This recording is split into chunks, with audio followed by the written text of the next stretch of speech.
do have a goal, and that's continuing this partnership with the school district and continuing to work with our schools to help them, and I don't want to use the word get better, but the scores improve so that people want to, and that's really and I'm talking personally, I want the atmosphere where the people who live in our community want their kids to go to school at their community schools, not ship them out somewhere else because they feel they'll get a better education. I want them to have the confidence we can get just as good an education here in our community. And I think it's happening. The test scores, they just come out again, the API scores, you know, all the scores have risen. You know, Ferguson Elementary has gone up by 45 points this time. And our Cheetah High School's kind of set the standard for everybody else to follow. So it can happen. That's good. What do you think is going to happen if the you know, with the redevelopment agencies coming to an end now? How's that's going to affect Hawaiian Gardens for the next 4 years?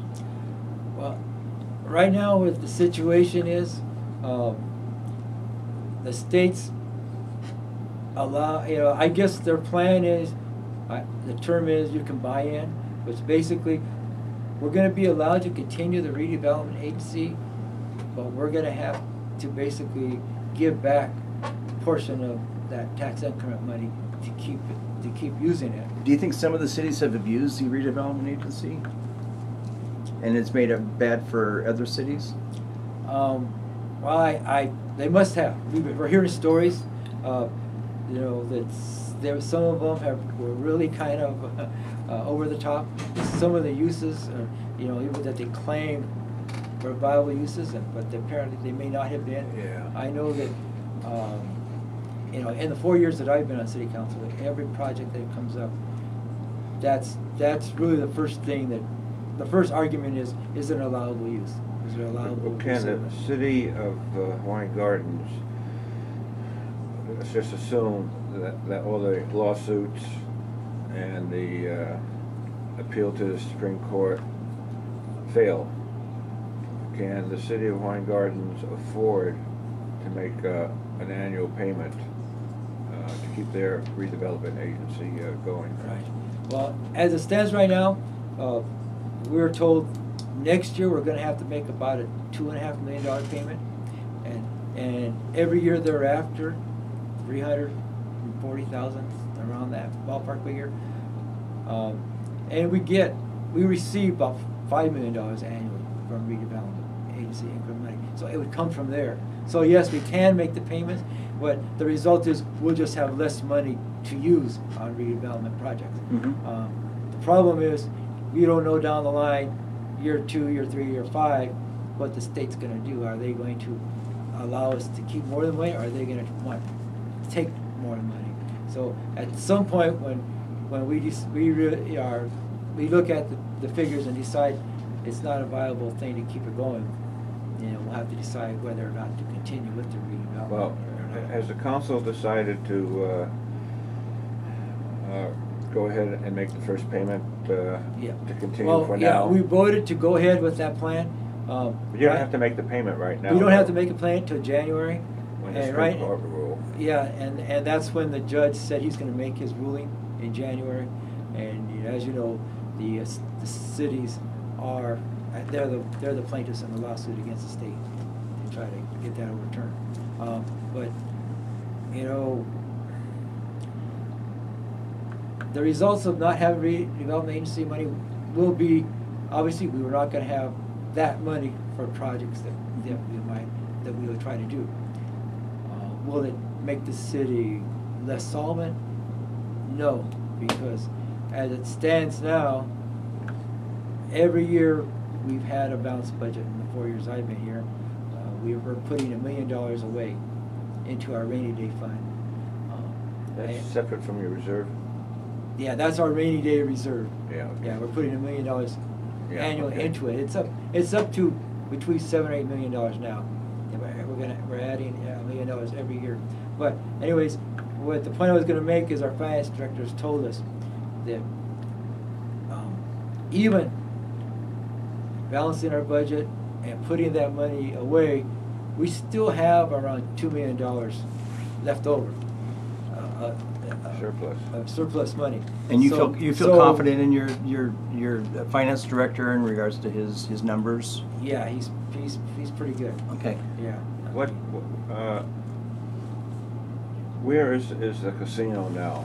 Are they, I know they've been drawing up plans for a long time now for a new casino, Yeah. permanent structure. Where are they right now? Can you say? You know, we have a committee of 2 council members for different things. I'm not on the committee for the, the casino construction project. So the last information I hear is right now they're in the environmental impact phase, and that's the longest phase and the hardest to get. What site would they be looking at? Adjacent to the gas station? Where's the Where- existing Or site? further? It would be just to the west of where the casino is now. Yeah. Where that bingo used to be. Yeah. There was Molly's. They're looking at that area. That's where they're gonna build the new That's casino. what it would be. Right. It wouldn't impact the hospital at all, would it? No. To your knowledge? Is that Jada Square? No. Okay. Oh, well, That shopping center there? Data Square. JADA. I didn't know it had a name. Yeah. You're talking right on the, right on. Yeah, it's Pioneer? Right, it's there. Right on Pioneer. Yeah. Is that it? Yeah. Okay. Yeah, there was a liquor store and a couple of. liquor store small- and a check cashing store and Right, yeah, those Yeah. are still gonna be there. The owners have, to this point, have refused the offers to sell from the casino. So, Okay. and, they're, So they, it's their right, and there's no, there's no plans for the city to do any kind of eminent domain against anybody. Right, exactly. That's another thing we're accused of, no, we're not, that's not the way we're doing so, business. so the new site,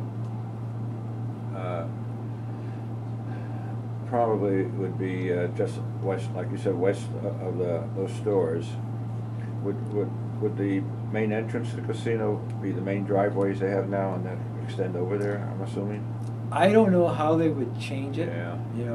To be, But- yeah, I mean, I've seen the plans and the drawings, but to tell you that they moved the driveway over or not, I don't know. Yeah. but it is kind of remarkable if you think about it for a temporary building Yeah. But those buildings. to be just put up the way it is, and it's been such a jewel you know, for the Yeah, city. yeah. And that's, to me, I think it's just remarkable. Yeah. to be honest Those with you. buildings can last 25, 30 Yeah, years. exactly.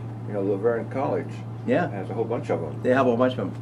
Yeah. Amazing. Yeah. No So- more brick and mortar. Just throw it up. Yeah. Kit, Yeah, throw the kit well, up. and the new one is going to, I think, more than double the table capacity. It's going to be a 2-story building, They're so gonna have a the restaurant. top floor is going to be a restaurant. They're going to have a banquet room / tournament rooms. A up there. hotel will be Not a the hotel. hotel. Hotel, okay. Now, the owner of the hotel that was built, he told us that one of the things they asked the casino, are you going to build a hotel? Because if you are, we're not going to build. Mhm. And they said no. Yeah, That's, And it'll still be the same owners as it is now? yeah. Okay. yeah, Yes, yeah. Moskowitz Foundation, I Moskowitz, guess. Yeah. In fact, that the day, the week that the Quinta had their grand opening, we went there for ceremonies, and I thought, well, might as well be a good neighbor, and I reserved a room for the night, just for the fun of it. And when I was checking in, there was a gentleman there from Las Vegas. He came down here to Hawaiian Gardens to play poker, and he was spending the night in that hotel. Yeah. Well, it's a nice hotel. Yeah. It's Yeah. got good appointments and what have you in it. Mike, what we're going to do is we're gonna continue talking to you during the campaign, and this is just kind of our first interview to sit down and get to know you a little bit better. Okay. Even though we kind of know you pretty good. Okay. But is there any? How can people get a hold of you if they want to help on the campaign or Okay. get more information? Yeah, we have a website.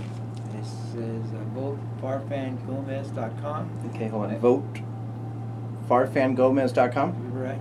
Okay. Correct. And I can be emailed at councilmember mikegomez@gmail.com.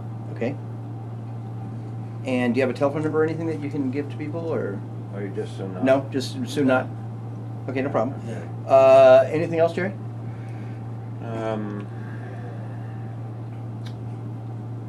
Oh yeah, one question. Councilman Bruce has questioned the value of going to the contract cities Palm Springs annual meeting. What do you get out of that when you go down there? Okay. He didn't seem to feel that there was much of anything. It was a legitimate expense. Okay, let me say first, I am not running against Councilmember Bruce. I know. And I don't want this to sound like, Well, one of the councilmen. yes, okay. Okay. But yes, obviously, the issue is it a valid use of the taxpayers' money? There's a lot of opportunities to go to seminars and meetings in other cities with other council members and I look at it as a way to learn from the other council members what's going on in their cities, because a lot of the issues are the same. Similarities are there. And so, we find, I've asked when this situation has arisen, how did you handle it? How did it come out? You get valuable information on that from other people's experience. The Contract Cities Conference is more of the same. I mean, it's 2 days of seminars, and it ranges from redevelopment to recreational programs. How about criticism that there's a lot of golf played? Right. Okay. Yes, they do have a golf tournament. It's a fundraiser for the Contract Cities organization. Our city has its own golf fundraiser, so we reach out to members from other communities to come and participate in our golf tournament, help us raise money. Our money goes to our recreation programs.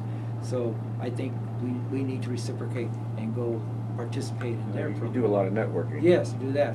And I know that I've been criticized that, one round of golf could be $150 or whatever. Why don't I spend my own money? This is city business I'm doing. This is my opinion. And also, we receive stipends, right? And we receive health benefits, which are legally allowed by the state. City officials are allowed to receive the same but no more benefits than the employees. Yeah. And so Do you consider yourself an employee or? no, but this is what well, That's what comes down from the when state. it comes, Yeah. well, I guess there's two ways to answer, but let me first say that, part of our compensation is a stipend we get, a monthly stipend for a salary, a phone allowance, and we get a health benefits package, which amounts to close to probably $1,000 a month. From day one, I have not accepted the health benefit package. The city does not pay that $1,000 a month to me or to the insurance company for any premium for me and my wife. We do not. We just recently, because of all the controversy in Val, the city of Val with salaries and stuff, we looked at our salaries and we see that there was an expense account that was kind of fishy the way it was written, and so we wiped it out. Okay. Well, we did increase the phone allowance. It was $30 to $75 a month, and I notified our treasurer I'm not accepting that $75 phone allowance either. So, am I wasting city's money by occasionally participating in another city's fundraiser? $100 here, $100 there, compared to somebody else getting $1,000 of health premium every month or this phone every month. I look at it, I'm saving the city a lot of money automatically, so it's not hurting. Then you feel that networking at Contract Cities, League of California Cities, and all these other organizations are necessary to help you as a city councilman and your business about the city. Correct, exactly. You're learning. You're learning, and I was asked by a reporter the last conference I attended, what was the biggest thing I got out of it? And there was a gentleman, you probably might know his name, Gordon Graham. He does a lot of motivational speaking, and he talks about risk management. And one of the things that he said that struck me was that we spend a lot of time trying to prevent accidents from happening, or talking about what we got to do, but not proactively doing something about it, and training the employees. And the example he gave me, but it's always stuck in my head, is that, and we're talking 9/11, that we're going to be celebrating 10th anniversary this weekend. He said in that catastrophe there was one company that was on, might have been 29th, 30th floor of one of the buildings. The manager there, for a period of time, felt that, being up here in this tall building, there could be something happen, and we need to get our people out here safely. So he started having regular training runs, and he'd have them